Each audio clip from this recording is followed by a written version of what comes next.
Hello baby, Ram Ram. मैं गीता का 13वां अध्याय सुनाऊंगी, जिसके सुनते लक्ष्मी ने कहा, विष्णु ने लक्ष्मी से कहा कि भाई एक उसने सुना था 13वां अध्याय वेश्या ने, तो उसने दिव्य देही पाई और वो बैंकुट धाम को गई। ओम नमः शिवाय। भगवते वासुदेव। सुनियो।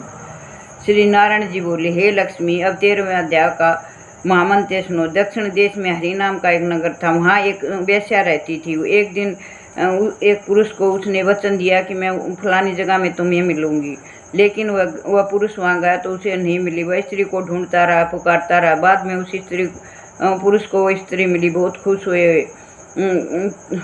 तो उन दोनों को बैठे थे वहाँ, एक शेरा उन दोनों को खा लिया। तब यमदूत धर्मराज के पास उस वेश्या को लेकर गए। धर्मराज ने हुक्म दिया, इस चांडाली को का जन्म देव।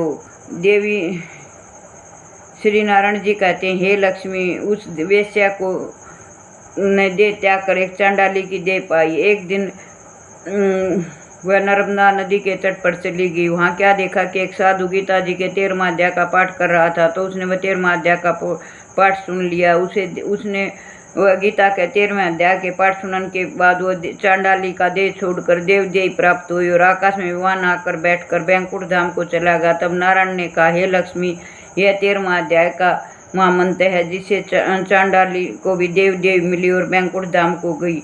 इसे ध्यान से सुनो। जो पढ़ता है और सुनता है उसके सब पाप नष्ट हो जाते हैं और उसको पितरों को मुक्ति मिलती है। ओम भगवते वासुदेवाय नमः। अब 13वां अध्याय सुनो। श्री कृष्ण जी बोले, हे कौन्ते, यह शरीर अक्षेत्र कहलाता है। इसे जानने वाले को अक्षेत्र कहते हैं। संपूर्ण अक्षेत्र में अक्षेत्र मुझे ही जान। अक्षेत्र और अक्षेत्र का ज्ञान है, मेरे मत से वही ज्ञान है।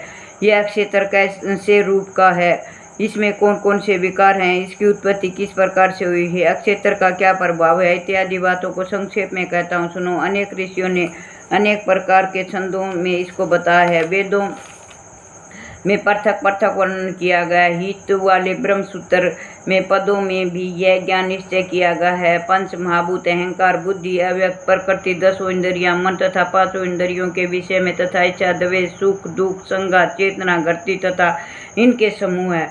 संक्षेप में अक्षेत्र और अक्षेत्र का यही विकार है। मान और पाखंड से रहित, हिंसा, सहनशीलता, सरलता, गुरु की सेवा, पवित्रता, मन अपने मन का स्वयं में रखना, इंद्रियों के विषय में विरक्त, अहंकार रहित, जन्म मृत्यु बुढ़ापा रोग दोष इत्यादि को देखना, पुत्र स्त्री ग्रह इत्यादि में आसक्त न करना और इनमें अपने से को सुखी दुखी न मानना, इष्ट अनिष्ट की प्राप्ति में हर्ष विषाद रहित रहना, अन्य भाव से मेरी भक्ति करना, एकांत में रहना, जन समूह में रहने से विराग, सदा स्मरण रहना, मैं परम परमात्मा का ही अंश हूँ। ज्ञान प्राप्ति के उद्देश्य से मोक्ष की सबसे श्रेष्ठ मानना, इसे ही ज्ञान कहते हैं। इसमें जो भिन्न वह ज्ञान है। अब ज्ञेय का स्वरूप वर्णन करते हैं। जिनको ज्ञान जानकर मनुष्य को मोक्ष प्राप्त होता है, वह आदि रहित बड़ों का अखनीय होने से भी सती हो जाता है और न सती कहा जा सकता है। सब और उसके हाथ और चरण है, सब और नेत्र, सिर और मुख हैं, सब और कान है। वही जगत में सबको घेरे हुए स्थित है। वह सब इंद्रियों के गुणों का प्रकाश है, पर इसके कोई इंद्रिय नहीं है जिसमें किसी की आसक्ति नहीं है, पर वो सबका आधार है। जो स्वयं निर्गुण होने पर भी गुणों को भोगता है, जो सब भूतों के बाहर भीतर है, जो चराचर और अत्यंत सूक्ष्म होने के कारण जाना नहीं जाता, जो दूर से ही निकट भी है और विभाग नहीं होते हैं, जो भिन्न भिन्न भागों में विभक्त रहता है, समान रहता है, समस्त भूतों का पालन और नाश उत्पन्न करने वाला वही ज्ञेय है। वह अहंकार से परे ज्योतिषमान पदार्थों को ज्योति देना, वही ज्ञान जानने योग्य पदार्थ ज्ञान के द्वारा जानने योग्य सबके हृदय में निवास करता है। इस प्रकार अक्षेत्र ज्ञान आगे इसको संक्षेप में कहा। इसमें इसे जानकर मेरा भगत मेरे पद के योग्य होता है। प्रकृति और पुरुष दोनों ही अनादि हैं। विकार और गुणों की उत्पत्ति प्रकृति से हुई है। कार्य और कारण की प्रकृति उत्पन्न करते हैं। पुरुष तो सुख और दुख का भोगता है। प्रकृति में पुरुष रहता है, प्रकृति के गुणों का उपयोग करता है, तदनुसार उत्तम और अधम योनि में जन्म लेता है। इस देह में उसे उपदष्टा, उन्मंता, भर्ता, भोक्ता, महेश्वर, परमात्मा और परम पुरुष कहते हैं। इस प्रकार के गुणों के साथ प्रकृति और पुरुष को जो जानता उसका रहन सहन चाहे जैसा भी हो पुनः जन्म नहीं होता। कोई ध्यान से, कोई सांख्य योग से, कोई कर्म योग के द्वारा अपने को आत्मा में देखते हैं, परंतु कोई तो इसे इस प्रकार से जानते हुए भी दूसरों को सुनकर ध्यान करते और श्रद्धा से सुनकर वे मृत्यु के पार चले जाते हैं। अर्जुन, स्थावर जंगम सब प्राणी अक्षेत्र और अक्षेत्र के संयोग से होते हैं। परमेश्वर सब भूतों को समान रूप से ही देखते हैं।